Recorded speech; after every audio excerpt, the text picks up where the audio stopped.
This program is sponsored by TechTime Radio. Visit them online at techtimeradio.com. Hey, Mike. Yeah, what's going on? Hey, have you ever heard of turbo debt? No, what is that? Something to get me into debt faster? No, turbo debt is not to get you in debt faster. It's to help you get out of debt. Do you have over $10,000 in credit card, personal loans, medical, or payday loans? Of course I have debt. That's the American way. Au contraire, mon frere. Turbo debt will give you the option to break the debt cycle and start putting money in your pocket. That's awesome. Over 70% of Americans die with credit card debt. Do not let this happen to you. Turbo debt will give you an option to break the debt cycle and start putting money in your pocket. That's awesome. If you have over $10,000 in credit card debt and personal loans, medical, or payday loans, they can help. Go to turbodebt.com/TechTime. Again, that's turbodebt.com/TechTime, all capitalized, for a free consultation today. TurboDebt is a proud sponsor of this week's episode of TechTime Radio. Broadcasting across the nation from the East Coast to the West, keeping you up to date on technology while enjoying a little whiskey on the side, with leading-edge topics, along with special guests, to navigate technology in a segmented, stylized radio program. The information that will make you go, Mmm. Pull up a seat, raise a glass with our hosts as we spend the next hour talking about technology for the common person. Welcome to TechTime Radio with Nathan Mumm. Welcome to Tech Time with Nathan Mumm, the show that makes you go, Technology News of the Week, the show for the everyday person talking about technology, broadcasting across the nation with insightful segments on subjects weeks ahead of the mainstream media. We welcome our radio audience of 35 million listeners to an hour of insightful technology news. Each week our show covers the weekly top technology subjects without a political agenda. We verify the facts, and we do it with a sense of humor in less than 60 minutes. And of course, with a little whiskey on the side. We are live streaming during our show on 5 of the most popular platforms, including YouTube, Twitch.tv, Twitter/X, Facebook, and LinkedIn. We encourage you to visit us online at techtimeradio.com and become a Patreon supporter at patreon.com/TechTimeRadio. I'm Nathan, your host, a technologist with over 30 years of technology expertise, working for Fortune 500 companies across the country. Today in studio, we have with me co-host Mike Roday and Mark Gregoire, a whiskey tech time taster and Odie behind the board. Now, Mike is an award-winning author, originally from Arizona. Mike is a human behavior expert living in the Seattle area with a master's degree in forensic psychology. Mike is here to help me keep from geeking out and providing insight into human behavior and how it interacts with technology. Mark Gregoire, a whiskey connoisseur, is a senior technical executive with a 30-year record of establishing technology solutions. But he is our skilled whiskey drinker and our go-to pick-of-the-day expert. We are friends from different backgrounds, but bring the best technology show possible every week for our family, friends, and fans to enjoy. Welcome, everyone. Let's start today's show. Now on today's show. Today on Tech Time with Nathan Mumm, welcome to Tech Time Radio. This is going to be an action-packed show today as we keep you on the edge of your seat. You're going to be discussing Sam Altman Saga. I just checked it before we came on the air because this is a Hollywood made-for-TV Netflix drama series. This is a Nathan Lifetime series. Oh, this is perfect. This is absolutely, and I'd watch it over and over and over again. All right. We're going to be talking about all the things that are going on in AI for his future. We're also going to be talking about Elon Musk's X, what's going on in his future with his advertisers. And can AI detect individual geese? We may get to a story that Mark threw in there, so we'll see if that happens today. Also, we are exploring why a company... Geese, that is correct. Like the bird geese? Yes, Mark's been trying to get the story in. And if we have enough time at the end of the Nathan Nugget, I'm going to talk about this on the end of my deal. So we'll see if we get to this. Or we may just, you know what? Detect an individual goose. That's right. We have Robert Plotkin from BLueShiftIP. He's a recent author in the article of Inc. magazine titled Patent Law Isn't Ready for AI. He's going to be joining the show and help us bust some AI misconceptions. We have a special Mythbusters Thanksgiving episode to be thankful about. In addition, of course, we have our standard features, including Mike's mesmerizing moment, technology fail of the week, and the Nathan Nugget. So sit back, raise a glass. Welcome to a thankful Tech Time Radio. As always, we talked about our pick of the day. Mike will either give it a thumbs up, thumbs down. I'll give it a thumbs up, thumbs down. It's Elijah Craig, so I'm probably going to give it a thumbs up. Yeah, I may be on the thumbs down. I think we give every Elijah Craig a thumbs up. Okay, yeah. well, we're going to go through that. I'm sure we're going to have Mark's Mumble. We'll see what special day it is today with the whiskey. You never know what that's going to be. It's probably Elijah Craig Day. Is or it? Goose Day. It could be Goose Day. Oh, it could be Goose Day. It could be. All right. Now it's time, though, for the latest headlines in the world of technology. Here are our top technology stories of the week. All right. Story number 1. OpenAI fails just as the Roman Empire did to the Goths in 410 AD. That's when Roman Empire came down. Essentially, the people inside Rome went against its leaders and said, we don't want to be a part of Rome anymore. And essentially, that is our story going on today. Is that how you're going to compare what happened to your hero? Well, yeah, we're going to fall of the Roman Empire. We're going to talk about a deep dive looking at Sam Altman Saga. It's not that simple. And did Microsoft just pull off the greatest coup of all time in technology? Nobody knows. We're going to be talking. I got all the information, man. I have been digging and I digging know. and digging you and been digging. Talking nonstop about this since it happened. All right, because we all know about your bromance with Sam Altman. Sam Altman. Yeah, I know. I like him a lot. All right, let's go to Tom Geiken for more on the story.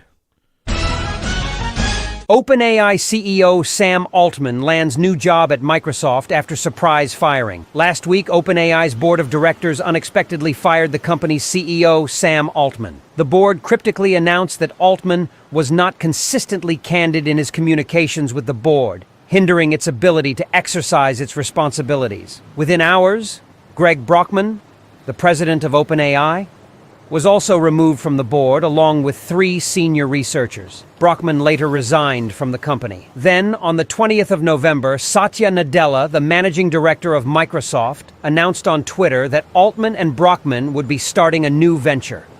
We're extremely excited to share the news that Sam Altman and Greg Brockman, together with colleagues, will join Microsoft to lead a new advanced AI research team. So, before you go carving up that turkey, Nathan, we need you to give us the inside scoop from your former employer and explain what happened to the founder of ChatGPT. Back to the 3-headed brain trust in the studio. All right. 3-headed brain trust, huh?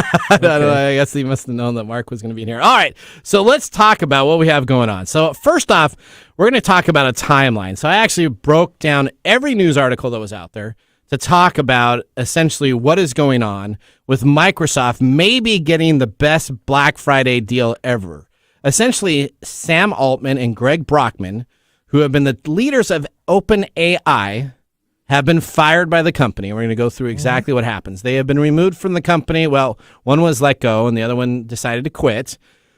Microsoft has decided that after he was demoted. After he was demoted, we're going to go through the timeline. After he was demoted and no longer a part of OpenAI, Microsoft essentially said that you can come work for us, and we're going to end up opening a 600-person division. It's really important, the number that they announced, 600-person division of AI that will work here at Microsoft. Now, if this happens on what's going on with Sam Altman, essentially, Microsoft is going to get to purchase and buy a company for free because everybody's going to quit. So let's go through here and break down. Now, Sam Altman, for everybody that doesn't know, he's the creator, he's the main leader. He's been talked about on the show many times. He speaks for Congress regarding AI. He is kind of considered the national speaker of AI. He's kind of the golden boy for this. So November 16th, Sam essentially gets a call from a board member that says that he wants to have a one-on-one meeting with him, and he wants to talk with him, and they schedule a Friday noon phone call. This happens on November 16th. Essentially, Moriarty was told that Altman is going to be fired. Moriarty is OpenAI's CTO and will essentially become the interim CEO when they fire Altman, and she found out about that on Thursday night. November 17th, Brockman essentially is going to be who is the president of the company, essentially gets a text from a board member that says shortly after noon on Friday, they need to have a quick call. After sending a Google Meet link, Brockman, so they don't even use their own internal video conferencing, but just a standard Google Meet link, Brockman was told that he was being removed from the board of essentially OpenAI, ChatGPT's company. but that he was vital to the company and would retain his role as president, and that Altman was going to be fired. Altman essentially was fired with a public announcement. OpenAI published a post on its blog announcing the executive shakeup. The company's management team was then made aware shortly after essentially this posting was announced from the board of directors. Then they have an OpenAI all-hands meeting, which is essentially a meeting within all the company for everybody to attend. And essentially they talk about defending the firing process. He's dismissive and essentially suggests that Altman amounted to essentially a hostile takeover, but it was because Altman would no longer talk to the board and give them information, and the board members got jealous and mad. We're going to talk a little bit about why that happened. Then Microsoft releases a statement. Satya Nadella, the CEO of Microsoft, says that they're making a major investment in partnering with OpenAI. This is all on November 17th. And they will continue to work with AI even after Altman's firing. Now, essentially, Microsoft comes on out and says they have a long-term agreement with OpenAI. We have full access to everything we need. We believe in the process, and they believed in the new management that would take over essentially for Sam Altman's firing. Now, Brockman all of a sudden the president starts doing some research. He decides to announce his resignation from OpenAI, citing today's news after sending a memo internally that he then published on the platform X. Now, senior OpenAI researchers resigned. 3 senior AI researchers. Essentially, this is the brain trust that created ChatGPT and OpenAI's main logic.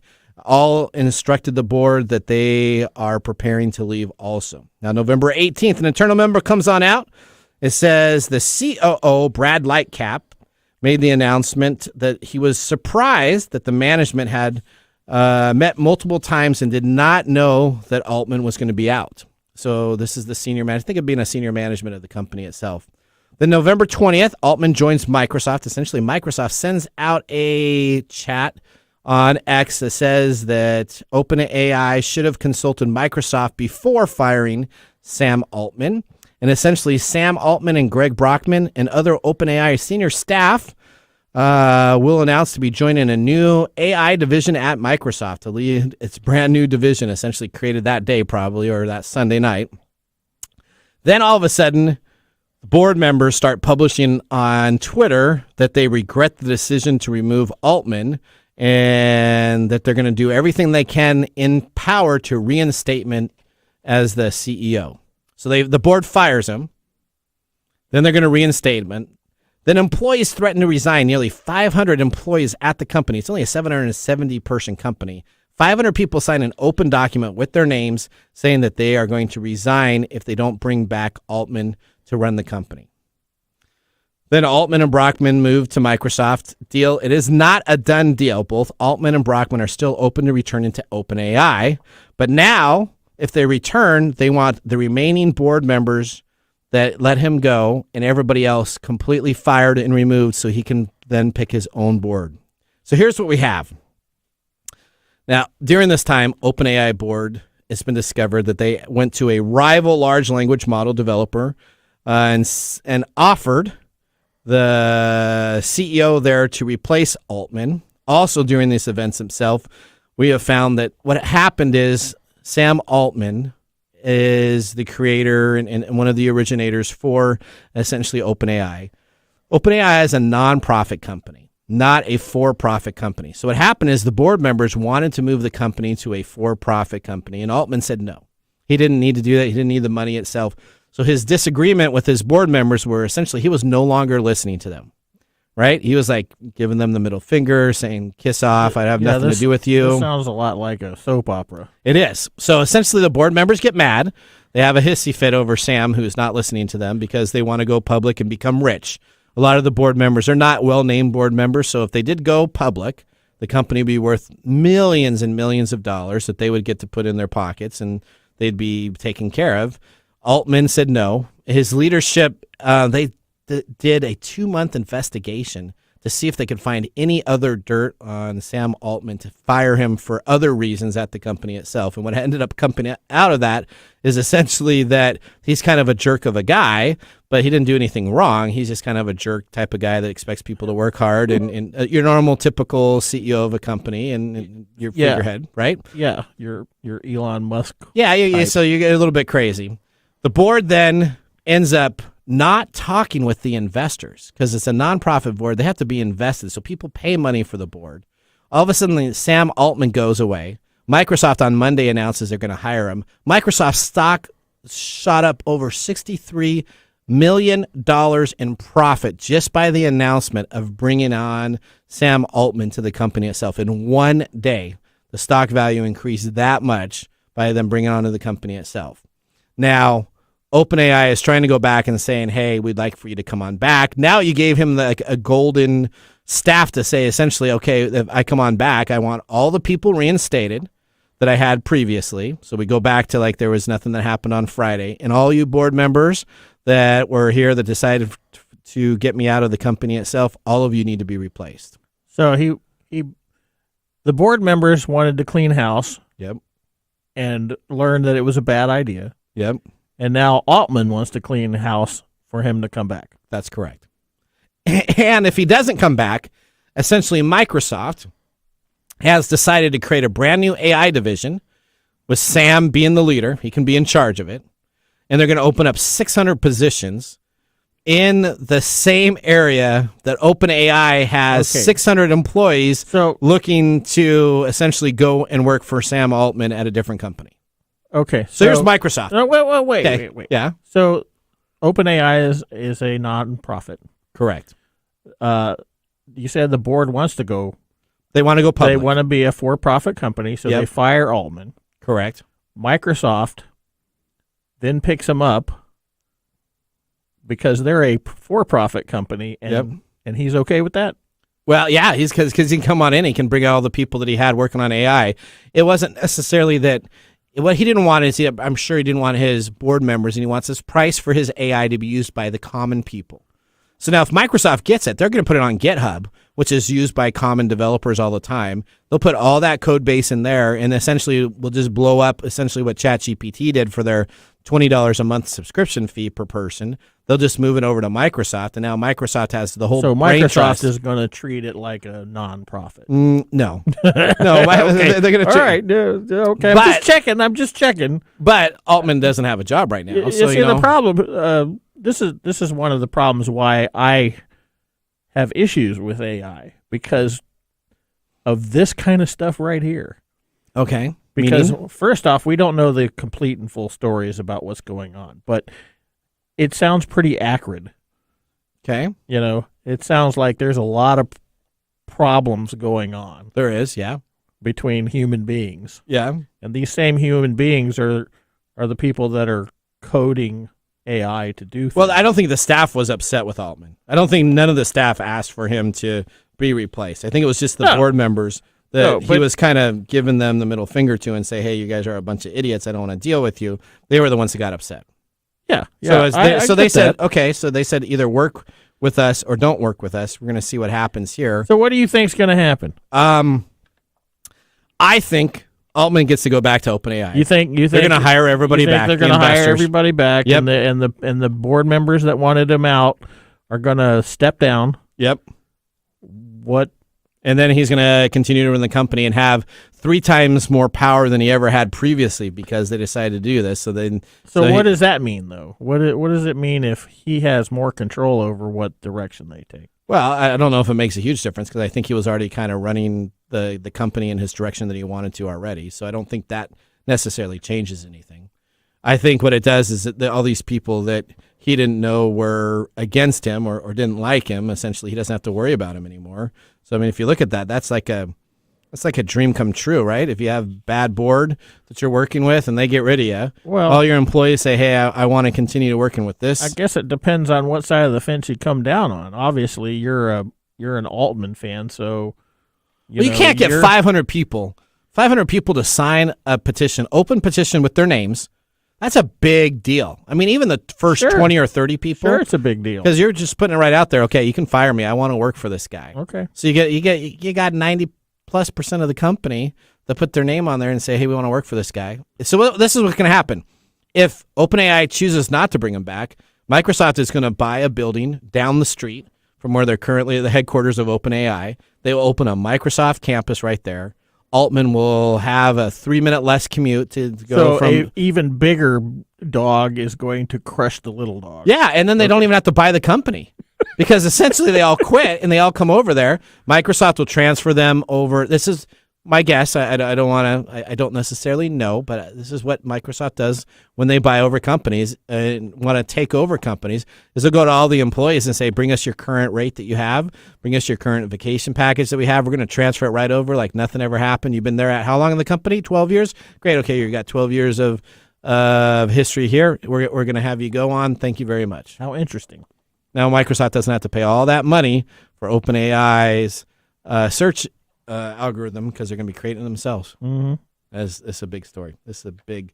This is like Steve Jobs being fired from Apple. Yeah, this is what it kind of smells like. It smells but Altman isn't. He's probably a crummy guy, but he's not a horrible guy, and so all those people want to work for him. That tells you something. Is that well? It doesn't necessarily tell you something about his personality. It just tells you something about his leadership skills. Yeah, that's true. All right. Okay. Oof. Are you done with that one? Yeah, I was excited about that, man. This is good. Yeah, you're all over that one. This is it. I gave you the timeline. You can ask me anything you want on this. I got it. I don't really need to. It sounds like a big mess to me, and it's rife with all kinds of human behavior stuff. There you go. That I can't even comment on. We could talk years and years and years about that. I don't think we need to. Okay, here you go. Let's go to story number 2, bud. Well, Elon Musk is in the news again. No way. Really? Really. And it's not a good thing. What? No. What did he do now? Well, Disney, Comcast, and Apple are all joining together to leave the platform known as X. So Thanksgiving is all about joining together. That should be the motto of our story, right? People are all joining together. Well, I don't know if you're talking about them joining together to leave X or joining together to. I don't know what you mean. I'm just saying. Well, that we had the employees for OpenAI that said that they all wanted to join together. Okay. Let's. All right. So tell me more about Elon Musk and kumbaya. All right. Here we go. What do we got? Right. So, Disney, Comcast, and Apple are leaving X. Oh. Because of anti-Semitism that has been on the platform. Okay. So they're leaving the site known as X after a new report found that pro-Nazi content was appearing next to company ads, and Musk himself supported a baseless anti-Semitic conspiracy theory to his 163 million followers. I don't know all the details, but it sounds like Musk did another fun tweet where he spoke before he should have. Yeah, he does that all the time, doesn't he? He does it a lot. He does. It's a hustle. It is. IBM confirmed on Thursday that it is stopping advertising on X, saying the company has zero tolerance for hate speech and discrimination. The European Commission also condemned X's promotion of hate speech, confirming during a press briefing on Friday that it would no longer advertise on any social media platform. And this comes, of course, on the heels of him trying to get money by selling profiles. Yep. And all the other whatevers. Yep. As of Saturday morning, Disney, Comcast, NBC Universal, Warner Brothers, Lionsgate, Paramount Global, and Apple had all announced they were pulling ads. Okay. After that happened, Musk tweeted that X planned to file a lawsuit against Media Matters on Monday, accusing the group of wrongfully attacking the company's right to free speech. Earlier in the week, Musk posted, "You have said the actual truth," in response to a post that claimed Jewish people hold dialectical hatred of white people. The White House was among those who condemned the tweet, with Deputy Press Secretary Andrew Bates calling it an abhorrent promotion of anti-Semitic and racist hate, which runs against our core values as Americans. Jewish advocacy groups have said that allowing hate against Jews to spread on X during an escalating war in the Middle East is especially reckless. Okay. And so there's more to this. Maybe they'll get together and fire Elon. I don't know. So are you a South Park fan? Yeah. Have you seen the new Panderverse, the episode that came out of that? No, I'm not current on it. Oh, you need to watch that. But Yeah. You need to watch it. That's all I'll say. All my listeners out here, I'm not a big South Park fan, but I don't mind watching South Park. But the new Pandaverse, if you're not a big Disney supporter and you kind of don't like the Marvel movies now and stuff like that, nothing's better than the new South Park. So there you go. That's your watching hours. Okay. All right. Well, you know what? What does that have to do with what I just talked about? Well, I was just thinking about that because I'm not going to go to story number 3. So story number 3, we're out of time. We got a lot going on in story number 1. So we are going to move on now, and we are going to get ready to take a commercial break. And when we come on back, we have a special guest that will be joining us from BLueShiftIP. That's Robert Plotkin. He's one of the co-founders. He's going to be talking about myths of AI in our Thanksgiving special. You're listening to Tech Time with Nathan Mumm. We'll see you after this commercial break.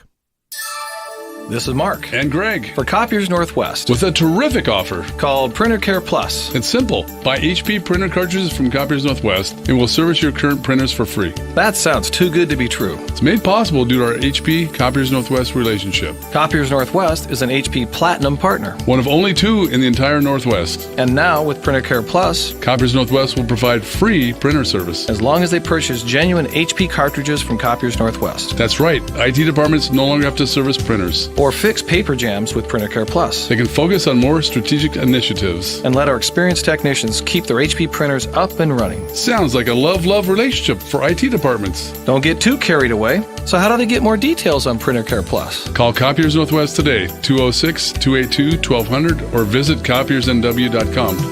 Copiers Northwest. New ideas, new solutions.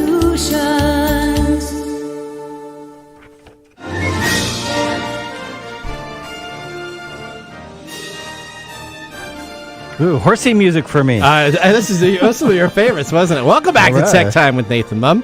Tech Time is a weekly technology show that talks about current technology in a simple format without having to geek out. Brought to you by myself, Nathan Mumm, and Mike Roday. We just had our first whiskey tasting during the break. Now we have Mark in studio to tell us what we are sipping for our pick of the day.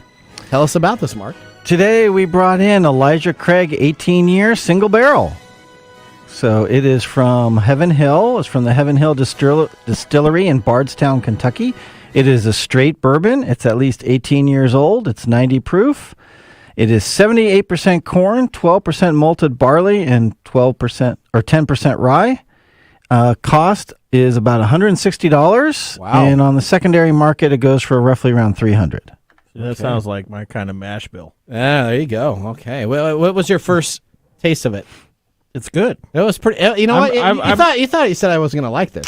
Thought you weren't going to like it. It's a little heavy on the wood, a little tannins in there from the wood because it's been sitting in the barrel 18 years. I thought Mike might really enjoy it because he's demonstrated he really likes that woody taste. Well, I think I've been an Elijah Craig fan, though, before, haven't we? I think you've been up and down. Am I up and down? You're up and down. You're very inconsistent. So if it's cheap, you tend to like it. The more expensive, not so much. Okay. What does that sound? What does that sound like there?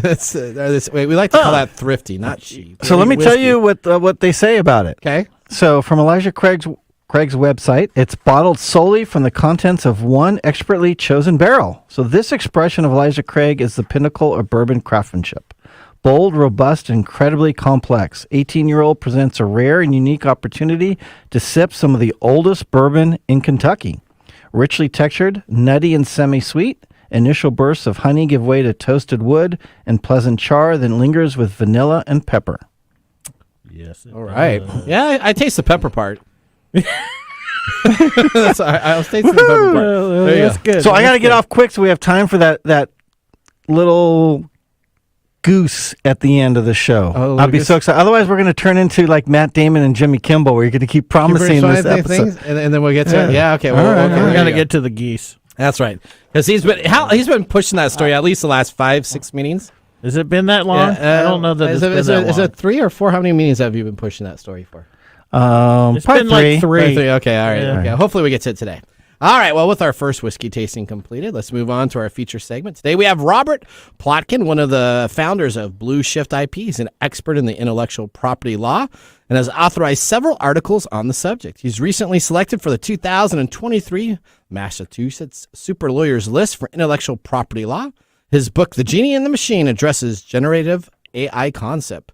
Let's get ready to start our Comcast video stream to start our next segment, Mythbusters Thanksgiving. Who are the Mythbusters? They don't just tell the myths, they put them to the test.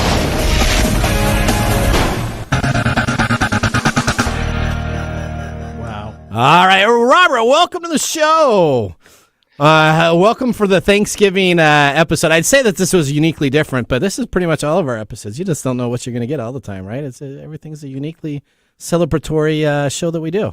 Is that what you tell yourself? That's what I tell myself before you go to bed. That's what I do. All right, so welcome to the show. Now we're going to go right into some holiday myth busting AI assumptions. So let's get right out of the bag. What are some myths that most people assume about AI? Yeah, thanks so much for having me. I mean, the biggest myth and definitely the biggest fear that people have about AI is that it's going to replace us all and make us obsolete, if not become our overlords. And although it's true, and we can't deny that AI is getting better and better at performing tasks that only we could do in the past, that's been true of every new wave of technology. And it probably will make some types of jobs obsolete, but there's at least two ways in which we're all going to remain necessary and in demand. And I don't think you have to worry about AI doing the next episode of your podcast. The first way is that we all need to learn how to use and leverage AI to become more efficient and effective at what we do. So if you're someone who writes for a living or podcasts or speaks or consults for a living, now's the time to learn how to use ChatGPT and other AI tools to brainstorm, generate drafts, summarize documents, work back and forth with it, and perform other types of tasks to become better at what you do. And the second reason AI isn't going to make us obsolete is that new technologies like AI always create a demand for new skills, new products, new services. There was no job called web developer, for example, about 30 years ago, and because there was no web.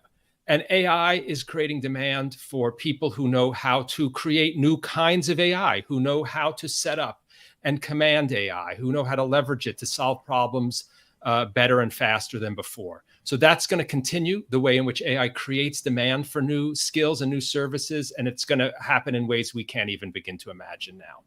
All right, so there you go. So Mike's a big skeptic here of AI. So you're going to have to, by the end of this interview, convince him that he will like AI, right, Mike?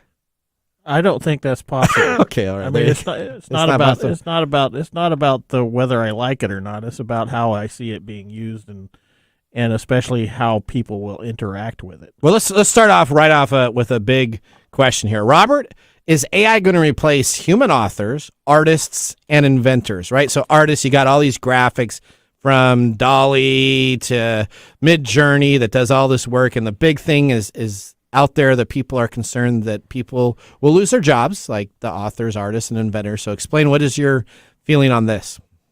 Yeah, I don't think that if you are a really skilled author, artist, or inventor, you're going to be replaced. But if you're mediocre at what you do, you need to really start upping your game now, because you're going to face some competitive pressure from AI. But what's also interesting is that if you're not a very good artist at all, I'm not a good artist, you can use AI tools like you mentioned, Midjourney, DALL-E, and there's others out there to turn you into at least an average artist. That's kind of amazing. I mean, if you use those tools, you can create pretty good artwork just by writing a description of what kind of image you want to create. And if you're on the other end, if you're like a top tier professional artist, you can use those same tools plus all of the traditional art graphics software that's out there to make you even better, to put you like right at the top of your field. So what I'd say is that AI is not going to replace artists, for example. It's going to make it possible for anyone to create art, and it's enabling great artists to become super great artists, as long as they put the time and effort in. It's the people in the middle who I think might get squeezed out from the bottom and the top, and who need to be concerned. Yeah, you're talking about somebody getting pressure from both sides now. Not only are we having pressure from the AI that's creating a downward pressure, so to speak, to perform better. Now we have pressure from people that don't do this regularly using AI to increase the pressure going the other direction. So you're essentially So isn't this getting rid of the people that aren't really that good with graphic art? I mean, so that's what I feel like. So this comes down to competitiveness in general. Yeah. Right? You're increasing this competitiveness in this section of the population. Okay. In two directions. Okay. What is that going to do? I mean, it's going to put a lot of people who, maybe they're mediocre. It's going to put a lot of people out of their skill set because they're being replaced by this new wave of creation. So let me go back to Robert here. Aren't those people, though, the mid people that the AI is going to replace, those people will probably go find other jobs. And if they're the mid-level, wasn't that kind of making it really muddy for the real artists to actually get the paydays and stuff like this? So we're talking about if you're Joe, right, and you are, I don't know how you see. One of the problems with creativity is that it's subjective. Okay, right. So if you're Joe and you're mediocre by some standard, and then you have AI coming in and putting you out of work, that means you have your whole entire life has just been wiped away, and you have to go and you have to re-educate yourself on something else. Okay, right? Well, maybe that's exactly. Isn't that a problem? Well, I don't know. Is it better that you get re-educated and always stay? I don't know. I've asked you this question before, but if I learn all the time. But if you came in and AI replaced you, your skill set, I wouldn't worry about that. You would be okay with that, even if you couldn't make money doing what you do. I would be a little bit okay with that. All right, going back. Sorry, Robert. You can see Mike really is passionate about AI. So like a lot of our listeners you're are just too. baiting me right now. No, I'm not baiting you. I'm not. Okay, so you're thinking that the human authors, the artists and inventors, they're still going to exist, if I got it right. But they're going to either have to be at the real top of their game and no longer in that middle level tier of just kind of floating around. Otherwise, AI can replace them. Is that what you're saying? Yeah, and I think this is just a continuation of the competitive trends we've seen over the last few decades that came from things like outsourcing, where people have been competing against the global labor market. This is a continuation of the same trend in that direction. And I think it's important to remember that all kinds of automation automates skills. It doesn't automate entire people. So unless your entire job was creating mediocre art, I don't think it's true that you're going to be out of a job. It means you may not be able to generate economic value from doing that one thing. But as long as you have the ability to do other things that have economic value, you'll still be able to do that. All right, that makes sense. Okay, all right. Next question. Well, that's not my biggest concern with it. So. Okay, so how is AI being used by technology companies to develop new products and services? Let's talk about that. The way that I find most fascinating, in addition, well, let me just mention one way, is that companies can uncover demand for new products and services by having access to data like how customers use their products and services, what people like, dislike, are satisfied with, dissatisfied with, what works well, what doesn't work well. Companies can mine that information to come up with ideas for new products, services, improvements that customers will like and will pay for. So that's one thing. But then when it comes to actually developing new products and services, AI can be used for that. I'll use drug discovery as an example. AI is being used very widely now for drug discovery to perform what you can think of as simulated experiments on massive numbers of possible drugs in a fraction of the time it would have taken to do the same kind of testing in the traditional way, doing real world experimentation. So in other words, AI is simulating, generating possible drug designs, and automating the kind of tedious experimentation that's bogged down human inventors throughout the ages. And it's doing that in all kinds of fields, not just drug design. And I like to say, you may remember that Thomas Edison had said, a genius is 1% inspiration, 99% perspiration. The perspiration is doing all of that tedious experimentation.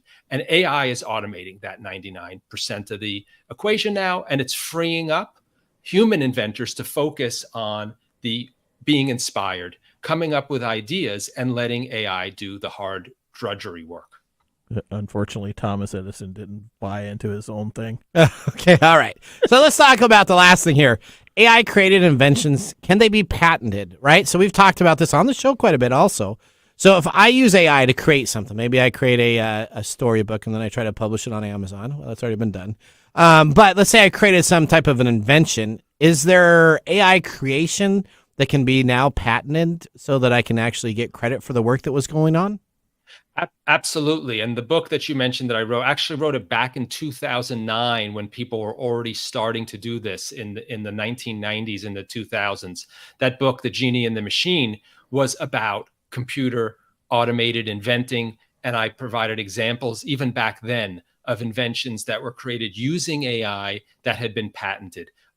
Plenty of drugs now being created with the assistance of AI. And note that I keep saying with or using or with the assistance of, because in any real world case, you don't just push a button and get AI to generate a new invention. There's always significant human involvement, either in creating the AI, configuring it, choosing which data to feed into it, evaluating its outputs. And there's very often what you can think of as collaboration back and forth between the human and AI. I like to think of humans and AI as partners or collaborators, or to think of AI as a tool that humans use. And throughout history, humans have used all kinds of tools to assist them in generating inventions, and those inventions have always been patentable.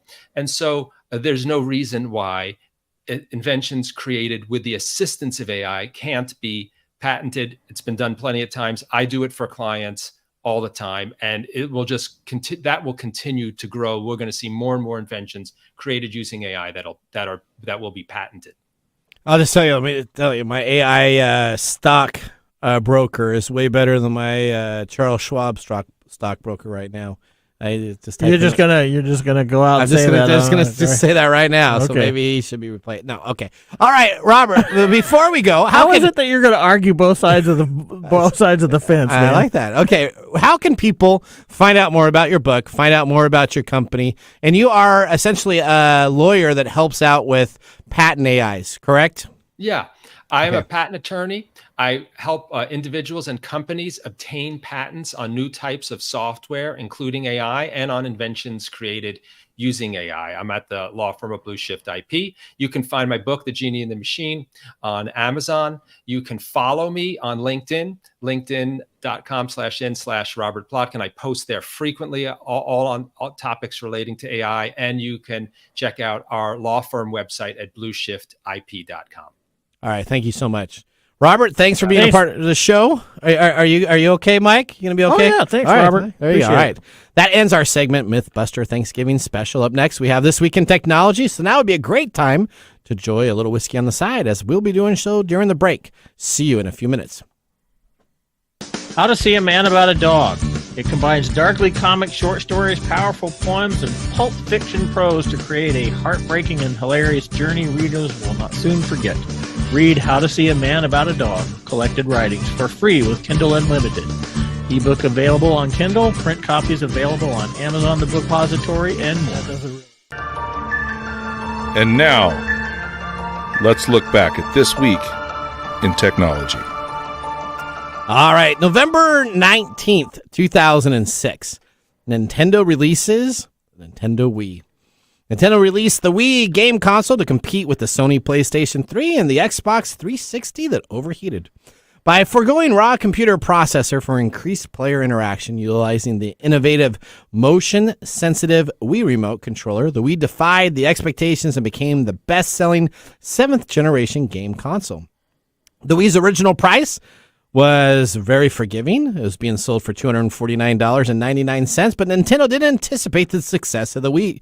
So during the holiday times, production rates were lower than they first expected, and it had its all-time sales when it released in November in both America, Japan, and Europe. The result, though, a lot of people were buying these consoles online on eBay and other places for the price of $450 to $500.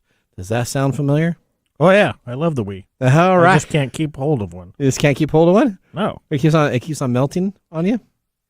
Literally. Yeah, literally this last time. That's right. Okay. All right. Well, that was This Week in Technology. If you ever wanted to watch some Tech Time history with over 180 weekly broadcasts spanning 3+ years of video podcasts and blog information, you can visit TechTimeRadio.com to watch our older shows or join the Tech Timer Facebook group to talk with us live all the time. We're going to take a commercial break here. And when we return, we have Mark's Mumble Whiskey Review and our Technology Fail of the Week. See you after the break.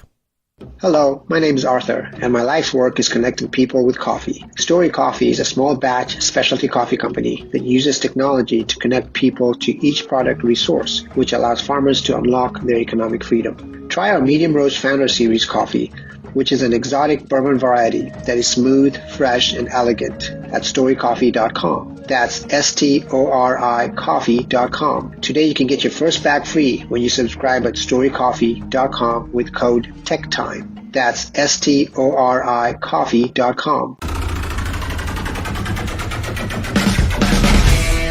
The segment we've been waiting all week for. Mark's Whiskey Mumble.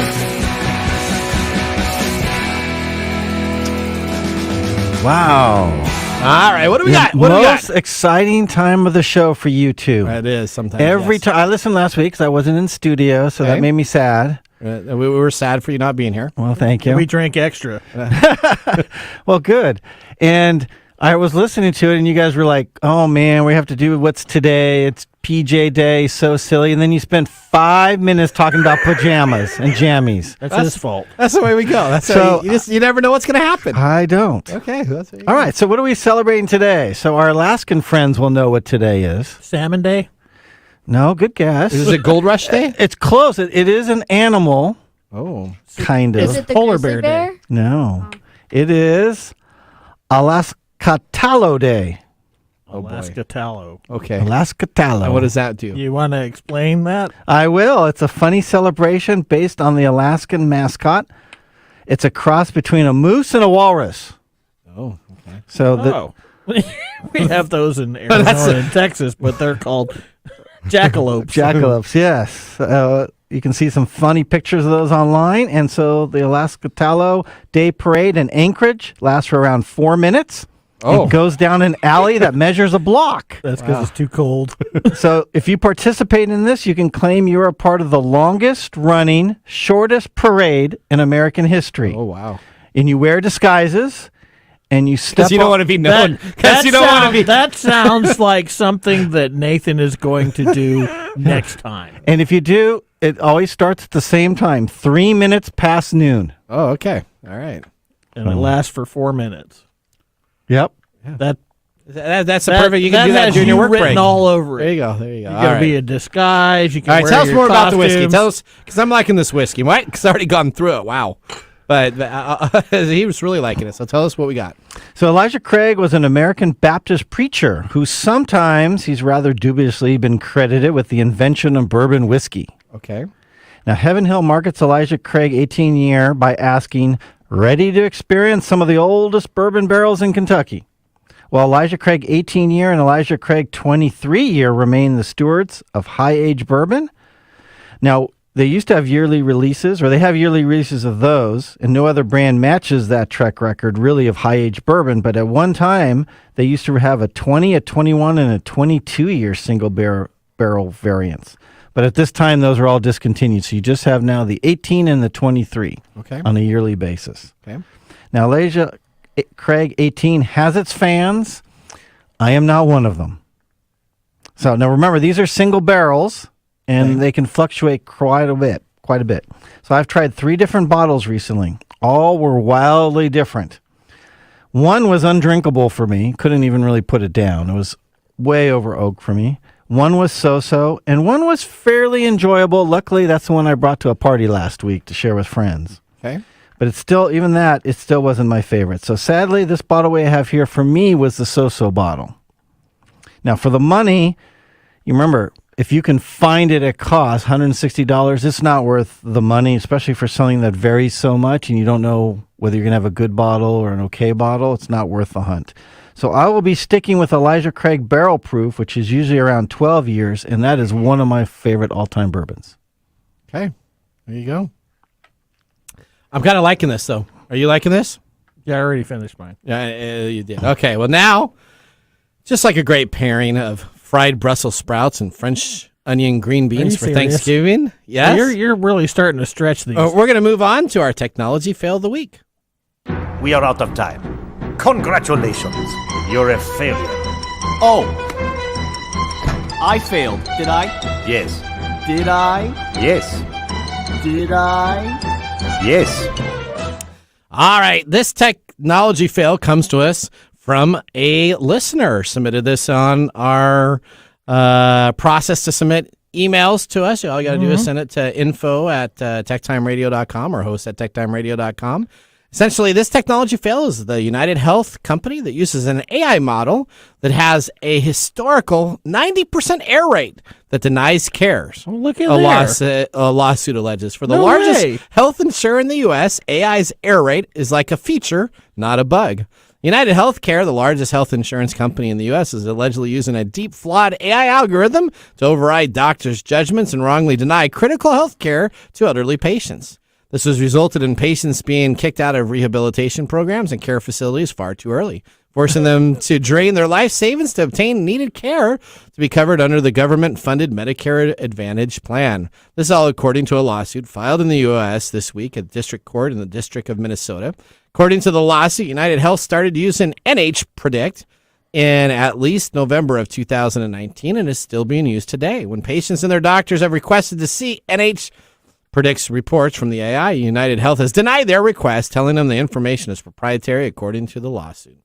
And when the prescription physicians disagree with United Health's determination of how much post-care is needed for the patient, the judgment is just overridden by the AI's decision. The use of the AI is not new to the healthcare industry. While AI chatbots create images and generate grabbing headlines, the healthcare industry has been using AI for over 20 years. AI uses establishing algorithms racially based in its patient care all the time. You hear that? Racially based? But what sets the situation apart is that the dubious estimate NH Predicts spits out seems to be a feature, not a bug, for United Healthcare. Since United Healthcare acquired by Navi Health in 2020, former employers have told Stats, the company who focuses on shifting patient advocacy, that they're getting even worse in what they do today. All right, well, now we're going to head into our Mike's Mesmerizing Moment. This is Mike's Mesmerizing Moment, presented by Story Coffee. Visit storycoffee.com. All right, so we're going to be talking about the era of green and blue message bubbles on an iPhone versus an Android device. Yeah, okay. This was a big discussion last night. I don't even know why this is going. Well, I know why it's going on. It's just funny that it's going on. Go ahead. Okay, so essentially, explain yourself. Essentially, if you are an Android user and let's say you're under the age of 30 and you hang out with iPhone users, there seems to be a lot of discrimination between the Apple users of a phone versus the Android users of a phone. We have somebody in our staff that's an Android user, a younger individual, and she says that she is struggling because of the envy of the iPhone users, saying that she is not at the same level as them because she has an Android phone. Now, you went off to try to help explain this last night. Yeah, I want you to explain this a little bit to us today. This is displaced anger. You know, in this whole economy of inclusion, we forget that human beings are naturally exclusive. Okay. So we're always looking for differences because differences mean danger to our primitive brains. Okay. And we are trying to overcome that. But there's a lot of anger that this is just an opinion, right? Yep. That this unsubstantiated anger is drifting into these smaller scale places where we can discriminate against people based on certain things that we do.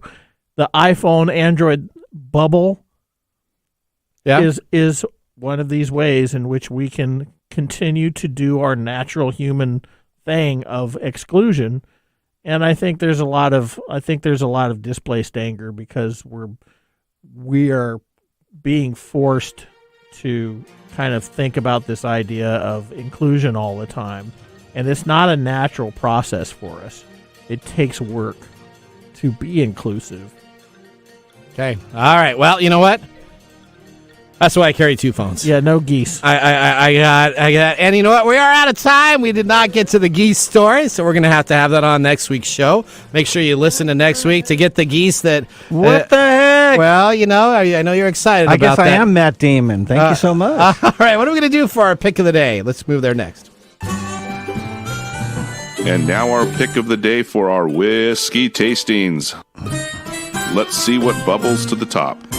We are drinking Elijah Craig, 18-year-old, single barrel. Probably thumbs down for me, but if you really like wood and heavy wood influence, this might be your jam. All right. Thumbs up. Thumbs up. Odie liked it. I don't think I have to say anything because you're already gone. I already drank all mine. And mine's a thumbs up. I'm going to give it a thumbs up too. You know, it was pretty good. I actually You're going to give it a reluctant thumbs up. It's a great whiskey, just not my flavor profile. All right, well, now we didn't get it through the Nathan Nugget. I'm going to have that on air later, so make sure you listen to our stream later. Thanks for joining us on TechTime Radio.